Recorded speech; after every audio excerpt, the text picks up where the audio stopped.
Hi everyone. This is my dad here. So we are taking podcast of him. तो ये mix रहेगा Hindi English. So stay comfortable. Okay, welcome. तो आप कैसा महसूस कर रहे हैं आज? बहुत बढ़िया महसूस कर रहे हैं और ये आनंद का विषय है कि आज आप इस योग समझते हुए कुछ आप हमसे क्वेश्चन करने जा रहे हैं। निश्चित तौर पे जिज्ञासा होती है। आप उस जिज्ञासावश में आप अपने क्वेश्चन को करें और जो मुझे समझ में आएगा हम प्रयास करेंगे। बिल्कुल बिल्कुल. तो ये क्वेश्चन से ज़्यादा एक बातचीत है बस. हम स्टार्ट करते हैं आपके बचपन से. तो आपका बचपन कैसा था? निश्चित तौर पे जैसा हर बच्चों का बचपन होता है उनमें से थोड़ा सा, क्योंकि मैं घर के में तीन भाइयों और तीन बहनों के बीच में से थोड़ा सा बीच का था। तो हमेशा ऐसा जाना जाता ना कि बच्चे बड़े मस्त वाले होते हैं, बीच वाले। तो मेरा बचपना तो बहुत मस्ती से था और आज भी मस्ती में अपना जीवन जी रहा हूँ। तो आप लोग कितने भाई बहन हैं? हम लोग तीन भाई तीन बहन हैं, जिसमें से भी मेरी एक बड़ी बहन इस समय इस संसार से छोड़ के चली गई है। बाकी तो सभी लोग हैं और उन सभी में सबसे ज्यादा बचपना मेरा, और आज भी मैं बचपन जैसा ही जीवन जी रहा हूँ। तो जैसे आज के ज़माने में तो हमारे पास बहुत कुछ सुख सुविधाएं हैं, है ना? बट उस समय कैसा होता था जब आपके टाइम पे आप लोग कैसे आपका पूरा परिवेश था वो सब थोड़ा बताइए. देखिए क्या होता है, बहुत तेजी से परिवर्तन हुआ है। जब हमारा जन्म हुआ तो एडमिशन हुआ करता था तो कान पकड़ के एडमिशन किया जाता था, और हम लोगों ने हिंदी मीडियम में पढ़ना चालू किया तो पास के ही स्कूल में था, पिताजी ने कान पकड़ के एडमिशन करवा दिया। धीरे धीरे फिर हम लोगों ने अपना प्राइमरी और ये करते हुए एजुकेशन लेते हुए और फिर कॉलेज से अपना हमने भी बी काम किया। बी काम करने के बाद एम काम किया। तो हम लोगों के समय में तो स्ट्रगल बहुत था, और पूरी लाइफ स्ट्रगल करते करते में आज जिस लाइफ में चल रहे हैं वो परिवर्तन के साथ साथ में हमारी लाइफ में भी परिवर्तन आ गया है। पर आपने ऐसे बहुत गरीबी वाला टाइम देखा है? हाँ, उसको कहा जा सकता है कि जब पहले क्या होता था, फैमिलियां बड़ी हुआ करती थी, और क्योंकि हमको अपने पैतृक से उसका कुछ नहीं मिला, तो पिताजी थे, पिताजी वो शासकीय नौकरी में थे। तीन दूनी छह बच्चों का लालन पालन करना, एक छोटी सी सर्विस में करना। तो फिर भी यह है कि अगर मैं आप में और संस्कार अगर आपके मिले हुए हैं तो लालन पालन हो जाता है। हमने भी लाइन टेन से किया हुआ है, पढ़ाई की हुई है, बोलने में कोई दिक्कत नहीं है। हम एक स्ट्रीट लाइट में बैठ के पढ़ा करते थे, उसका भी एक आनंद हुआ करता था। पहले तो, आजकल तो सभी चीजें हो गई हैं। पहले हमको बहुत अच्छे से याद है कि एक सिगड़ी हुआ करती थी जिसमें भूसा भर के और बुरादा बोलते थे, बुरादे में खाना बनाया जाता था। तो वो दौर से हम लोग निकल के आए हैं। तो और आज के दौर को देखा जाए तो दोनों में देखा जाए तो जमीन आसमान का अंतर है। वो हमारी वो जितनी चीजें थी, जिन चीजों से हम लोग पढ़ लिख के बड़े हुए हैं, वो आज के परिवेश में वो पूरी तरीके से दफन हो चुकी हैं, और जिसका मलाल तो हमको है। और इसके संरक्षण और संवर्धन में हम आज की स्थिति में कम से कम जब से हमने होश संभाला है, तो संस्कार, संस्कृति, रीति रिवाज को हम लोग संरक्षण और संवर्धन करने का प्रयास भी कर रहे हैं। बट मैंने ऐसा बहुत सुना है कि आप बहुत उद्यमी टाइप के थे बचपन निश्चित में. तौर पे हर जब आदमी इसमें आता है तो बचपनों में उद्यम बहुत होता है। और सबसे बड़ी बात ये होती है कि घर में बड़े भाई बहनों का लाड़ प्यार मिलना, और सबसे ज्यादा फिर हमारा अटैचमेंट माता राम से था, अम्मा माँ से था। वो उद्यम करते थे, हमारी इच्छाएं को पूरी करते थे। तो उद्यम का तो आज भी हम उतना ही उद्यम करते हैं। अ, आपका अपने पिताजी और माताजी के साथ कैसा रिश्ता था? बहुत बढ़िया था। माता राम से तो ऐसा था कि वो तो हम आज भी हमको वो तो भूले भुलाई नहीं भूलती। पिताजी हमारे थोड़े से स्ट्रांग थे वो। लेकिन एक बात थी कि पिता तो पिता ही होता है, और उन्होंने हम लोगों के लिए जो भी कुछ किया वो आज हम लोग उनके आशीर्वाद से आज यहाँ बैठे हुए हैं। क्योंकि भाई पिता अपनी चीजों को हम लोगों को भी ऑफलाइन बताते थे कि भाई ऐसा से ऐसा करो, और उद्यमी के होने के कारण से बहुत सी चीजों को हम डिनाई कर जाते थे। आज जैसा कि हम आप देख रहे हैं कि बहुत से ऐसे रूढ़िवादिताएं चीजें हुई हैं। तो मैं बचपन से रूढ़िवादिताओं के खिलाफ रहा हूँ कि आप अमावस्या में नहीं निकलना है, बिल्ली ने लाइन काट दी है, ये है। तो मैंने अपने पूरे जीवन काल में, हमारे बुजुर्ग होने के माता पिता ने भी बोला, तो वो अल्हड़पन था। उसमें हमने ये देखा कि इसका आउट ऑफ परिणाम क्या मिलता है। तो मैंने वो सब चीजों को, जिसको आप लोग आज के समय में रिसर्च कहते हो या अनुसंधान कहते हो, हमने अपने जीवन काल में किया वो। तो उससे हमको ऐसे कोई परिणाम नहीं है। आज मैं 62 साल की उम्र में चल रहा हूँ, ऐसा कोई अहित होता नहीं है। ये तो सिर्फ ये है कि डराने की बातें होती हैं। तो मैं उन चीजों से नहीं डरता था, इवन उनका भी मैं क्रॉस कर जाता था। बट थोड़ा उनके नेचर के बारे में बताइए, वो किस टाइप के थे और आपके साथ कैसा है उनका वो बाबा, रिश्ता था? बाबूजी तो हमारे थोड़ा सा तेज तर्राट थे, क्योंकि मैं उधम ज्यादा करता था। एक मुझे बहुत अच्छे से वाकया याद है, कॉलेज में उनके एक दोस्त हुआ करते थे, वो कैश काउंटर में बैठते थे। कैश काउंटर में बैठते थे, मस्ती का, और कॉलेज की मस्ती में हर कोई मस्ती करता होता है। फीस के कुछ पैसे बचे हुए थे मेरे। तो मैंने कहा, यार चाचा एक काम करना, इससे जो है वो आप चाय पानी नाश्ता कर लेना। तो वो वाकया मुझे इसलिए याद है कि उन्होंने इस बात को बड़े दिल से लगा लिया था कि जो मेरे दोस्त का एक बच्चा मुझसे चाय पानी के लिए कह रहा है। तो उन्होंने जवाब बहुत अच्छा दिया। वो मुझे भी आज इसलिए याद है कि बच्चे गलती करते हैं और उसका परिणाम कुछ उनको बड़े लोगों को सुनना पड़ता है। तो वो वाकया इसलिए याद है कि उन्होंने फिर बाबूजी को बुलाया और बोले, यार चलो यार कांसकार, आज अपन चाय नाश्ता करते हैं। चाय नाश्ता करते हैं, और फिर उन्होंने बोला, यार आजकल तुम्हारा लड़का इतना बड़ा हो गया है कि वो जो फीस का पैसा बचा हुआ था ना, वो पैसा, बोले यार तुम चाय नाश्ता कर लेना, तो क्यों ना यार कांसकार अपन दोनों बैठ के वो चाय नाश्ता कर लें। तो उसके बाद में फिर जो है, जब ये बात निकल के आई, तो निश्चित तौर पे स्वाभाविक होता है एक पिता का कि इतनी एक अपने से बराबर के आदमी को एक आप इस तरीके से अगर बिहेव करोगे, तो निश्चित तौर पे वो तो अल्हड़पन में किया हुआ। तो आज भी सोचते हैं कि गलतियां तो की हैं लाइफ में, बहुत सी गलतियां की हैं मैंने। उधम तो आज भी होता है, पर अब उस उधम में और उस उधम में बहुत अंतर होता है। तो मुझे पतंग का शौक था, कंचे का शौक था, और पिताजी इस चीज को बिल्कुल नहीं वो करते थे, तो मैं इनकी चोरी चोरी कंचे भी खेला करता था। और कंचे ऐसे नहीं खेला करते थे हम लोग, आज तो कंचा भूल गए हैं, गिल्ली डंडा लोग भूल गए हैं। अभी जो बारिश का मौसम आता है, नाव चलाना भूल गए हैं। हाँ, बहुत से ऐसे जो बचपन के खेल है हमारे, खो खो खेल है, कबड्डी है, डम्बल है, ऐसे बहुत से होते हैं। घर में एक आंगन होता हुआ करता था, तो इधर से उधर क्रॉस किया करते थे। तो बहुत सी ऐसी चीजें हैं, वो आज आप देखने को भी, आप लोग देख रहे होंगे कि आप लोग शायद अपने बचपन में भी आप लोगों को ये चीजें नहीं मिली। और वो आज हम लोगों को लगता है कि हमारा बचपन क्या था और आज का बचपन क्या है।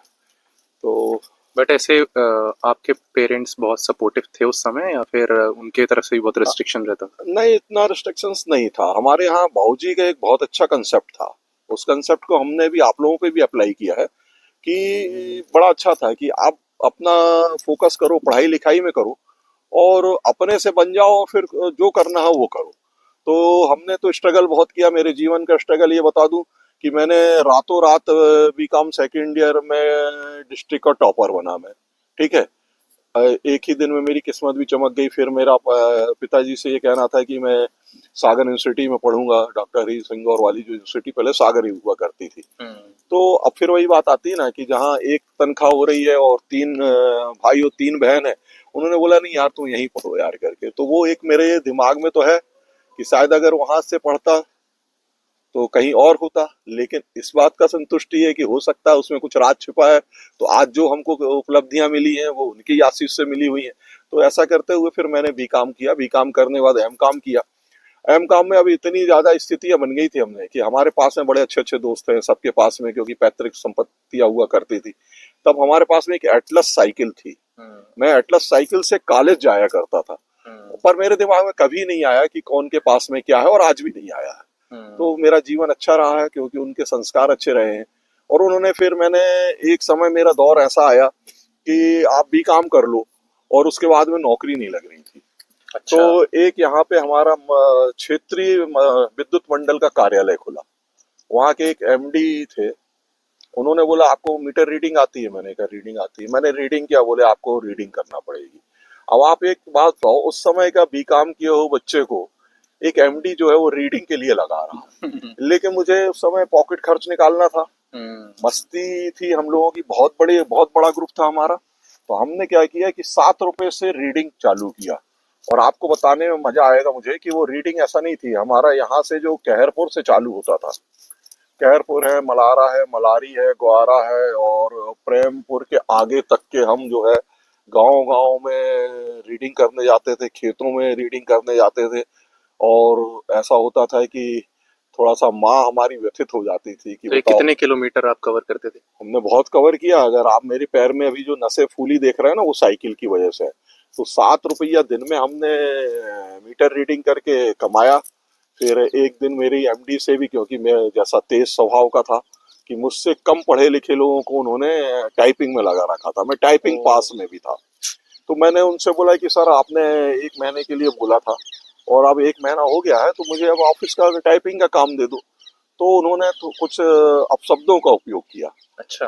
तो हम आज भी किसी के अपशब्दों को सीरियसली, अगर किसी ने अगर कोई दे रहा है तो मैं फिर बर्दाश्त, मेरे बर्दाश्त के बाहर हो जाती है। तो हाँ। मैंने उस समय के एमडी को भी जवाब देते हुए एक अच्छा सा शब्द मैंने कहा कि ये ठीक है, आप भी इसको रख लीजिए और मैं ये चला करके। तो जो जूनियर इंजीनियर थे उन्होंने बोला नहीं, विश्वास करके थे, वो बहुत सज्जन आदमी थे। आज मैं उनको यहाँ से, अब वो दुनिया में है या नहीं है, जहाँ भी हो, उन्होंने बहुत समझाइश किया। मैंने कहा नहीं सर, मैं इनके साथ अब काम नहीं कर पाऊंगा, हम्म। क्योंकि क्या होता है कि इस तरीके से गाली गलौज करना एक अधिकारी को शोभा नहीं देता है।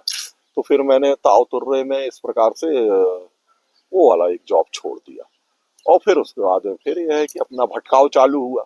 हम्म। फिर एक दौर आया हमारे कि हमारे एक जीजा जी थे, वो जिला पंचायत डीआरडी हुआ करता था, जिला ग्रामीण विकास अभिकरण।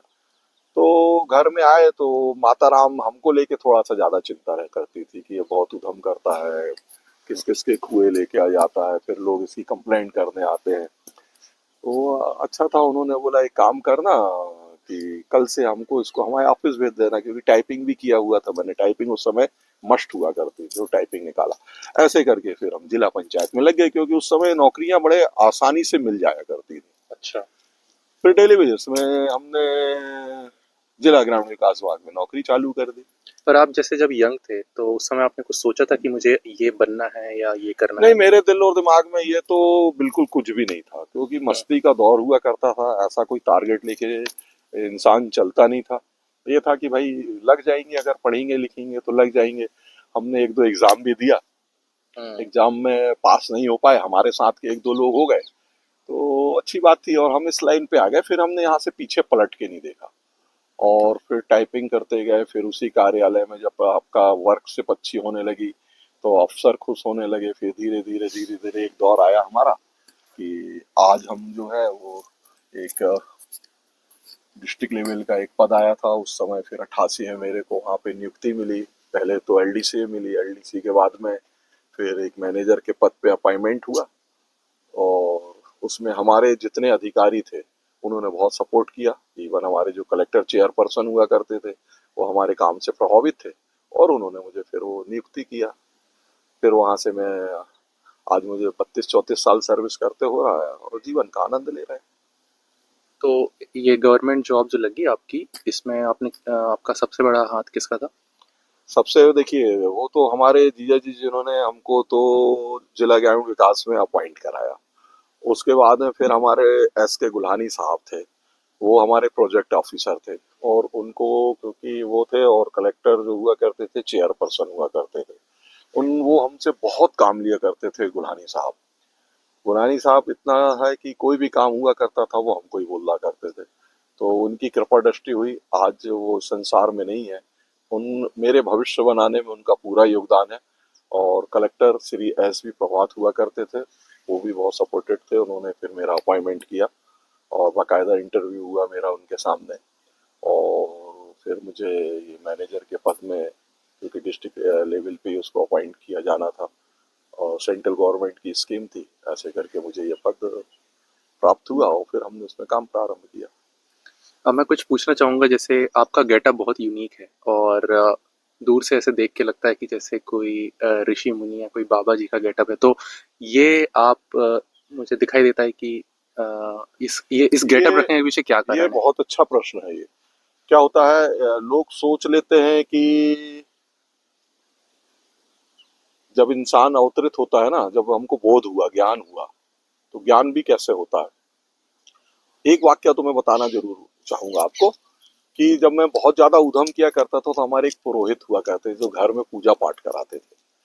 तो हमारी माँ, क्योंकि हमको लेके जितना लाड़ प्यार करती थी, हमारे बगैर खाना नहीं खाती थी, हम उनके बगैर खाना नहीं खाते थे।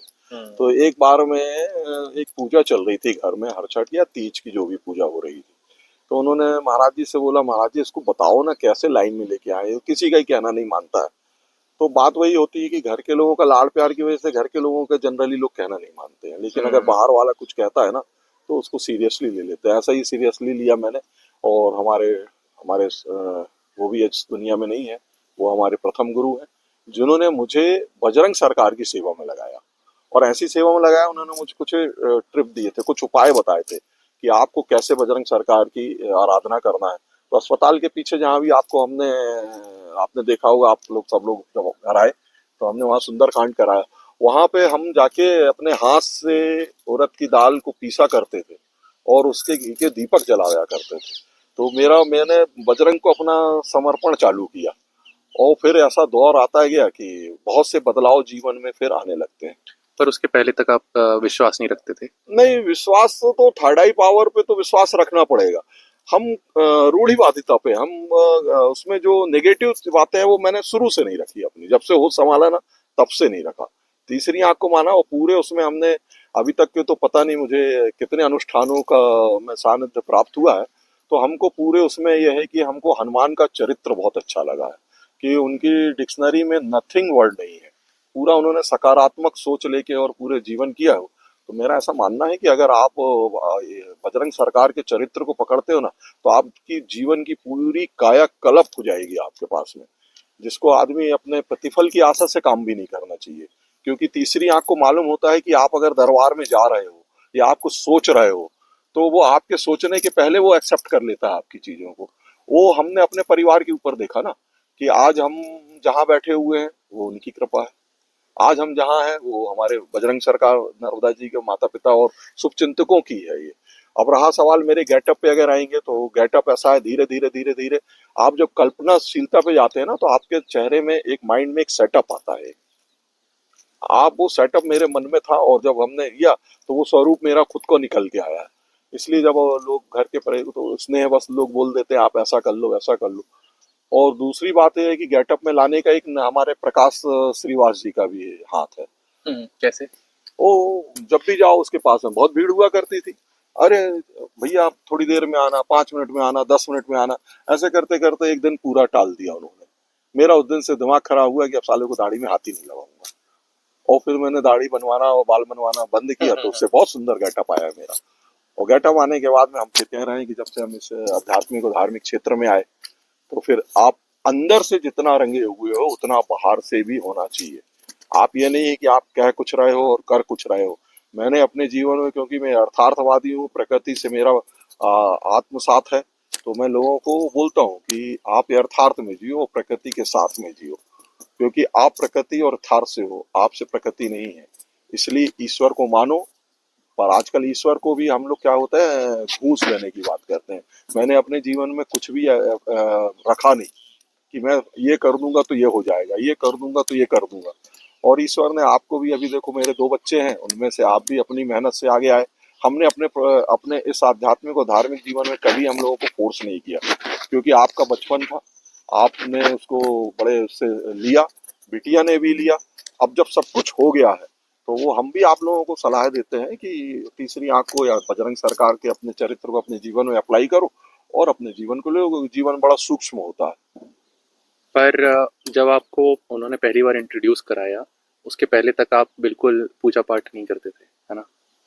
हाँ, पूजा पाठ तो भाई मेरा आज भी मेरी कोई पूजा पाठ नहीं होती तो है। फिर आपको ऐसा क्या महसूस होने लगा कि फिर आप पूरे समर्पित हो गए उसमें? हाँ, उसका देखो क्या होता है ना, पूजा पाठ में ये है कि आप मंदिरों में जाते हो, वहाँ कोई भगवान नहीं होता, मूर्तियाँ हुआ करती हैं। कभी-कभी लोग कहते हैं आप दोहरा चरित्र लेके चलते हो, हम दोहरा चरित्र लेके नहीं चलते हैं। क्योंकि हम फिर आपसे कह रहे हैं ना कि वो संस्कार हुआ करते हैं। आज की जनरेशन देखो कि उसको अगर किसी को बोलेंगे दंडवत करना है तो वो दंडवत नहीं कर पाएगा। वो घुटने तक जाएगा, घुटने से ऊपर तक जाएगा। तो पहले संस्कार में लाया जाता है कि चरणों तक झुको। आप भी झुके हैं, कई बार हमने भी देखा, एक बार आपके साथ में वो इंसिडेंट याद है मुझे। तो हमारे को तो शुरू से रहा है। और फिर हम वहां जाने, मंदिर जाने में से 2-3 चीजें होती हैं कि एक आपका अंदर का झुकाव आता है, एक नम्रता आती है, एक विनम्रता आती है। और आपके अंदर का जो पावर है ना, पावर यहाँ वहां नहीं मिलता है, पावर आपके अंदर में है। वो पावर डेलिकेट होता है। इसलिए हम कहते हैं कि आज संपूर्ण भारत में, भारत क्यों सनातन के उसमें लगा हुआ, आज क्यों लोग मंदिर जा रहे हैं और लोग वहां पे मत्था टेक रहे होते हैं, उसका कारण ही होता है कि आपके अंदर जो ऊर्जा है ना, वो ऊर्जा का संचार होता है। इसलिए हम भी कहते हैं कि मंदिर में जाने के लिए कभी मना नहीं करते हैं। आप मंदिर जाइए, आप मंदिर जाएंगे ना तो नम्रता और विनम्रता का भाव आएगा। अदरवाइज आप देखोगे तो हर आदमी ऐंठ के चलता है। अगर मंदिर नहीं होते या ऐसे जो हमारे धार्मिक केंद्र बिंदु नहीं होते ना, तो आप देखना कि गाड़ी चलाने वाला भी अगर एक मंदिर दिख जाता है या कुछ दिख जाता है तो वो हॉर्न बजाता है।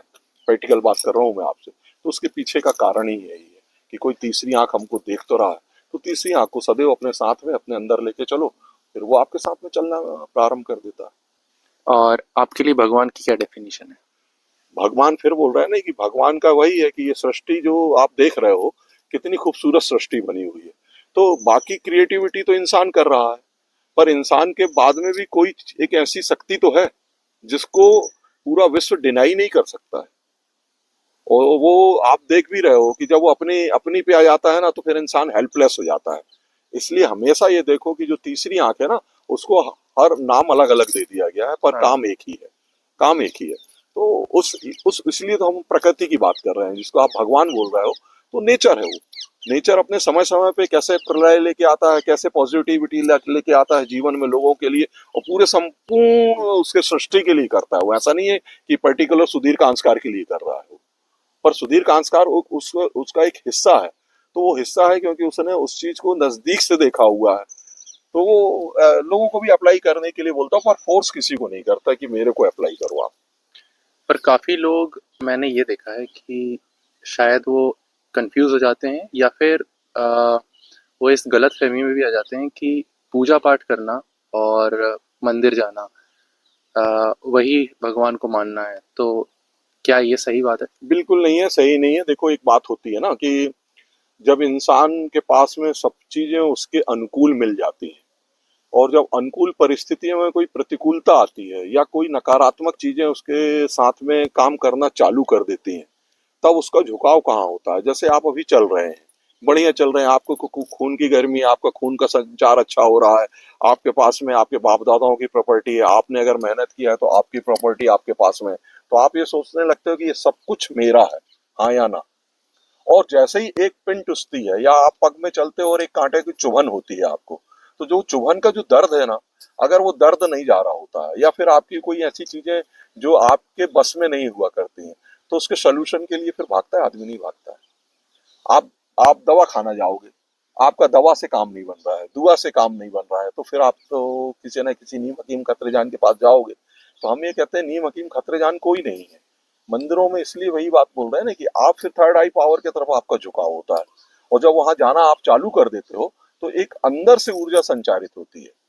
जो अंदर से ऊर्जा संचारित होती है, क्योंकि भगवान कहीं नहीं है, और आप देखोगे तो भगवान सब जगह है। हम्म। और जिस भगवान की ढूंढने की कोशिश कर रहे हो ना, वो भगवान आपके अंदर बैठा हुआ है। पर क्योंकि हमारी हमारी ऐसी मानसिकता बन गई है काले मुंडी वालियों की, कि हमको मंदिर में जाके नम्रता हाँ। विनम्रता दिखाना है। ये मैंने नहीं किया है। आज मेरे साथ में आप देखोगे तो छोटे से क्या बड़े से क्या, जिससे ये मिलता हूँ तो मेरा ऐसा रहता नहीं, इसके अंदर वो ईश्वर तत्व है, मैं उसको प्रणाम करता हूँ। अभी मेरा एक बंदा मेरा बहुत अच्छा खत्म हो गया है, मैंने उसको बहुत सुधारने की कोशिश किया। तो एक दिन उसने बोला, तो मैंने बोला, यार बेटा, मैं तेरे से बहुत प्यार करता हूँ, पर तुम्हारे आचरण से प्यार नहीं करता हूँ। क्योंकि क्या है, जब भी हम उसको कुछ दान स्वरूप अर्थ दिया करते थे, तो वो जाके दारू पी लेता था। हम्म। फिर उसको मैंने धीरे धीरे अपने से जुड़ाव उसका बढ़ाया। तो फिर उसने सेविंग करा लिया, बढ़िया से रहने भी लगा कुछ दिन में। पर बात वही होती है ना कि जब किसी का स्वभाव बन जाता है, तो उसमें हमारे आपकी खुद की गलती होती है। और मैं अभी कल परसों जब मैंने उसको पूछा कि यार, वो आज मेरा एक भाई दिख नहीं रहा है, तो वहाँ के 3 वृद्ध लोग हैं, उन्होंने बताया कि नहीं बाबा जी, नहीं भैया जी, कि वो अब दुनिया से शांत हो गया है। तो मुझे थोड़ा सा दुख हुआ था कि वो पी तो लेता था, लेकिन पीने के बाद ही मेरे से बहुत अच्छी बात करता था वो। तो मेरा ये बताना चाह रहा हूँ कि वो आप हमको प्रणाम मत किया करो बोलता था मेरे से। तो वही हमने उससे बोला, नहीं, कि तुम्हारे अंदर के ईश्वर को प्रणाम कर रहे हैं, हमें तुम्हारे आचरण से नफरत है, तुमसे नहीं है। मैं किसी भी इंसान से नफरत करने का प्रयास नहीं करता हूँ। बट जैसे आपने एक चीज़ मेंशन करी कि भगवान हर जगह है, तो मेरे दिमाग में एक क्यूरियोसिटी आ रही है, सबके दिमाग में भी ऐसे ही रहती है आजकल के जनरेशन में, कि अगर भगवान हर जगह है तो फिर हमें मंदिर ही क्यों जाना चाहिए? बिल्कुल मत जाओ ना, हम तो बोल रहे हैं, मैंने तुमको फोर्स किया कभी? मैं तो यही बोलता हूँ ना कि आप अगरबत्ती लगाओ तो एनवायरनमेंट पॉजिटिव होगा आपका। मैंने भी तुमको एक पंचमुखी बजरंग बली दे रखा हुआ है। तो देने का तात्पर्य ये है कि आप जब करोगे, हमने कभी फोर्स किया आपको कि आप मंदिर आओ मेरे साथ में? हम जब जाते हैं तो क्योंकि सामूहिक काम कोई कर रहे होते हैं परिवार की और समाज में, उसमें होता है, तो निश्चित तौर पे अनिवार्य नहीं है। लेकिन कब अनिवार्य हो जाता है? जब आपको तकलीफ होती है। हमारे पास में ऐसे बहुत से केस आते हैं, क्योंकि अभी तो आपको बताने में होगा कि हमने पता नहीं आम जनता, आम भक्तों के सहयोग से कितने मंदिरों का निर्माण कराया हुआ, कितनी पुराणों में व्यवस्थापक के रूप में रही, कितने अनुष्ठान हो गए, मेरे गिनतियां नहीं है। आज उसी वजह से आज हमारे पास में, आज हम जहाँ अतिशयोक्ति में या अहंकार में बात नहीं बोलेंगे कि अगर हमारा, हमको लोग इनवाइट करते हैं, हम अगर आपको खड़े हो जाते हैं, आपको बोलते हैं, तो भाई भगवान क्या है? भगवान किस रूप में आएगा आपको मदद करने के? इंसान के रूप में आएगा ना। अगर आपकी वाणी में मधुरता है, आपकी वाणी में अगर लार अच्छी है, तो आप क्या करोगे? आपके पीछे में हर व्यक्ति आएगा। मुझे किसी से नहीं कहना यार भैया अनुष्ठान चल रहा है क्या करना है, तो भगवान थोड़ी ना उतर के आ रहा है। भगवान के रूप में गण आते हैं, गण को बोलते हैं इंसान रूपी गण, और वो आपको मदद करके निकल जाते हैं।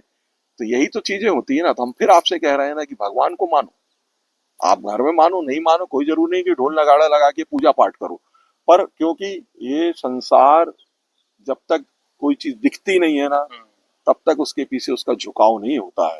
इसलिए सब कुछ उनको उस धारा में जोड़ने के लिए एक ये अनिवार्य है। हमारी पूजा पद्धति, हमारे संस्कार बहुत बढ़िया रहे हैं। शंख बजाने से कोई भगवान नहीं प्रसन्न हो जाता है, मंत्रोच्चारण करने से कोई भगवान नहीं प्रसन्न हो जाता है। शंख बजाने के पीछे में भी उसका रीजन बताया गया है कि आपका ब्लड का सर्कुलेशन अच्छा होता है, एनवायरनमेंट अच्छा होता है, मंत्रों के उच्चारण से भी आपका विल पावर बढ़ रहा होता है, आपको अगरबत्ती लगाने से भी खुशबू रहती है। अगर आप किसी भी आप मंदिरों में चले जाओ, जहां आप एक व्यक्ति नहीं बैठ रहा होता है, तो मैंने हिंदुस्तान के ऐसे बहुत से मंदिर देखे हैं जहाँ पे चीलों ने अपना बसेरा बना रखा हुआ है, और सीट के उनका जो क्या बोलते हैं बीट गिरता रहता है। तो ये सब चीजें क्या हो रही हैं? जब तक वहाँ एक इंसान अच्छा नहीं बैठेगा, उसकी साफ सफाई नहीं करेगा, तो वहाँ का एनवायरनमेंट पॉजिटिव करने के लिए भी तो एक अच्छा आदमी बैठना चाहिए ना। आज हम बैठ रहे हैं मंदिर में, बैठ रहे हैं, हमारे पास देखो कितना जुड़ाव होता है, दूर दूर से लोग आ रहे हैं। अब हमसे लोग पूजा के लिए बोलते हैं, हम उनसे बोलते हैं कोई पूजा की आवश्यकता नहीं। आप अपने घर में क्यों छोटे से दरवाजा बनाते थे कि भाई झुक के निकलो आप? हाँ या ना? आज दरवाजा कैसे बना रहे हैं अपन? बड़े बड़े। बड़े बड़े बना रहे हैं कि ऐंठ के चलो तुम। तो ऐंठ से काम नहीं होता है, जो काम विनम्रता से होगा ना वो ऐंठ से नहीं होता है। इसलिए मंदिरों में जाने की सलाह देना चाहिए, और जाना भी चाहिए। आप भगवान को मानो या ना मानो, भगवान तो है, क्योंकि आपका जन्म जो हुआ है ना, वो बगैर उनकी प्रेरणा से नहीं हुआ है। आप इस संसार में अवतरित हुए हैं। अगर आप पूरी सृष्टि को आप देखोगे ना, तो एक एक जीव, क्योंकि हम तो जंगल में रहा हूं ना, बोलते हैं ना कितने योनि के बाद में और फिर इंसान का जन्म होता है। और आपको जन्म के पहले प्रकृति बहुत अच्छा संसाधन उपलब्ध कराती है। जैसे ही इंसान गर्भकाल से वापस आता है, और जैसे ही वो संसार में आता है ना, उसको पूरी चीजें, थालियां बिल्कुल सजी हुई मिलती हैं। और उन, और विवेक भी ईश्वर ने जो है ना वो इंसान को ही दिया हुआ है। अब उस विवेक को हमको अपना कैसे अप्लाई करना है, ये हम पे निर्भर करेगा ना। तो उसके लिए बोलते हैं ना, माता पिता के संस्कार मिलना चाहिए, माता पिता अच्छे होने चाहिए। फिर आप जब जाते हो तो आपका शिक्षण अच्छा होना चाहिए। जब व्यवहारिकता में आते हो तो उनके लिए भी लोग अच्छे मिलना चाहिए। आज हम लोग क्या कर रहे हैं, संगत के अगर मिल रही है तो वही व्यसन के तरफ तरफ जा रहे हैं, तो गर्त में जा रहा है इंसान। बहुत सा इंसान गर्त में चला जा रहा है। हम जैसे लोग जो लगे हुए हैं, 10 25 50 लोग, बहुत कम परसेंट है हम लोग जैसे कि हमने अपने जीवन में ये सब चीजों का उपयोग नहीं किया। लोग बोलते हैं, बहुत से व्यंग्य भी करते हैं, करने दीजिए, हम अपना काम में लगे हुए हैं। क्योंकि हमारी ईश्वर से लौ लगी हुई है, क्योंकि हम समझते हैं कि उसने हमको भेजा है, हमने उसको नहीं अवतरित किया है। हम एक भगवान के गण हैं, और हर इंसान गण है। वो अपने आप को पहचान ले, जिस दिन आप अपने आप को पहचान लोगे ना, उस दिन ईश्वर की परिभाषा आपको समझ में आ जाएगी। तो मेरा लास्ट सवाल आपसे ये है कि आप अभी 60+ ईयर्स के हो गए हैं, राइट? तो इतने सालों के बाद अगर आप अपनी पूरी लाइफ को एनालाइज करेंगे तो कौन सी वो सीख है जो सबको आप देना चाहेंगे आपकी लाइफ से? निश्चित तौर पे हम एक सीख देना चाहेंगे कि कभी भी हो गए जीवन में किसी के भी साथ में, जो मैंने गलतियां की उनके लिए मैं आज भी आपके इस माध्यम से क्षमा याचना करता हूँ। और जब मैंने अपने जीवन में जो बदलाव आया है, तो जो प्रेम में ताकत है, वो प्रेम की ताकत ही होती है। हर एक से अपना प्रेमवत व्यवहार रखिए, आपके पास में कोई समस्या नहीं आएगी। और रहा सवाल मेरा, मैं अपनी जीवन से पूर्णतः संतुष्ट हूँ। और हमारे पास में कोई भी ऐसी गिला और शिकवा नहीं है कि मेरे ये कमी हुई वो कमी हुई। और जो जो संसाधन मेरे को मिले उन संसाधनों का हमने पूरा दोहन किया हुआ है। और वही हम अपने बच्चों से भी अपेक्षा करते हैं, और मेरे बच्चे भी उसमें बहुत खरे उतरे हैं। और यही है कि आप बढ़िया से लाइफ को जियो, क्योंकि सूक्ष्म लाइफ है। हम लोग अभी देख रहे हो, आप बहुत से हमारे बीच में भी हैं, जहाँ भी हैं, पूरा झगड़ा जो चल रहा है ना, वो किस बात का झगड़ा है? क्यों झगड़ते हो? सांसों में हमारा कब्जा नहीं है, सांसें आपकी नहीं है, गिनती की सांसें ईश्वर ने दिया हुआ है। आप उसको बहुत अच्छे से आप जीवन में अप्लाई करो, और प्रेम व्यवहार करो, और प्रेम से अपना जीवन यापन करते रहो। जिस दिन बुलावा आएगा उस दिन हरि का कीर्तन करते हुए, जय श्री राम करते हुए अपने धाम को, जहाँ ईश्वर चाहेगा लेके चला जाएगा। कहाँ लेके जाएगा ये कहना मेरे लिए उचित नहीं होगा, क्योंकि वो धाम को किसी ने देखा नहीं है। तो जहाँ जिस चीज के बारे में मालूम नहीं उस चीज के बारे में बोलूंगा नहीं। इतना जरूर बोलूंगा कि सबसे भाईचारा रखो, किसी से वैर मत रखो, और जिन्होंने रखा हुआ है कोशिश करो कि वो भी अपने बन जाए। बट आप इतने हमेशा पॉजिटिव कैसे रहते हैं? ऑलवेज पॉजिटिव रहते हैं। आप ये बताओ, हमने फिर बोला ना, आज हमारे अंदर, मैं तो 19 में मेरे को अटैक आया, उसमें आप भागते हुए आज जबलपुर आए। अटैक के बाद में 1.5 साल मैंने जीवन अपना स्ट्रगल किया। उसके बाद में हर लोगों ने कहा, जितने मेरे शुभचिंतकों थे, जितने लोग शुभचिंतक कि नहीं तुम्हारा दौर एक अच्छा आएगा, तुम फिर वैसे ही हो जाओगे। तो यही तो आशीर्वाद है ना, यही तो ईश्वर के अंदर से वो चीजें निकलती हैं। मेरे लिए पता नहीं कितने लोगों ने कितने कितने जप किए होंगे, तप किए होंगे। मैं उनको सबको यहाँ से प्रणाम करता हूँ। उनके आशीष से हमने माता पिता, और फिर मेरे को जब गुरु मिला तो मेरे हिसाब का गुरु मिला। और गुरु भी ऐसा मिला कि बेटा बेटा बनाया उन्होंने। नागा संत की सेवा करना आसान बात नहीं होती है। हम भी उनसे मांगते थे कि यार तुम्हारे पास जो चीजें हमको दे दो। तो बात फिर वही आती ना, जैसे आपने भी किया और मेरिट लिस्ट में आए, तो आपने भी जो चीजें आपको वहां से मिली उनको आपने ग्राह्य किया। हमको जो गुरु ज्ञान मिला, हमारी माँ से ज्ञान मिला, पिता से ज्ञान मिला, उस ज्ञान को हम भी अपने जीवन में अप्लाई कर रहे हैं। तो आज जो हमारे अंदर की ऊर्जा आप देख रहे हो कि 62 साल में इस तरीके से उसको हम कह रहे हैं आनंद लेना, मस्ती करना, पूरे आनंद में हम डूबे रहते हैं, हमेशा आनंद में डूबे रहते हैं। और लोगों से भी कहते हैं कि विषाद करने से आपका ही हानि है। नकारात्मक आप कोई भी सोचोगे तो जीवन में हमेशा, जिसको हम लोग प्रतिफल की आशा से जब हम काम कर रहे होते हैं ना, तो फिर वो जो घाटा हो जाता है कि ये हो गया वो हो गया। मुझे तो कुछ समझ में नहीं आता कि मैंने जीवन में कुछ खोया है करके, कुछ भी नहीं खोया है। लोग हम तो कई कई बार बोलते हैं यार तुम ऐसा कर देते हो वैसा कर देते हो गया। और रहा सवाल अर्थ की बात होती है ना, तो ये अर्थ जो होता है कि आपके अंदर में काबिलियत हो ना, तो आप जहां बैठ जाओगे वहां से अर्थ आना चालू हो जाता है।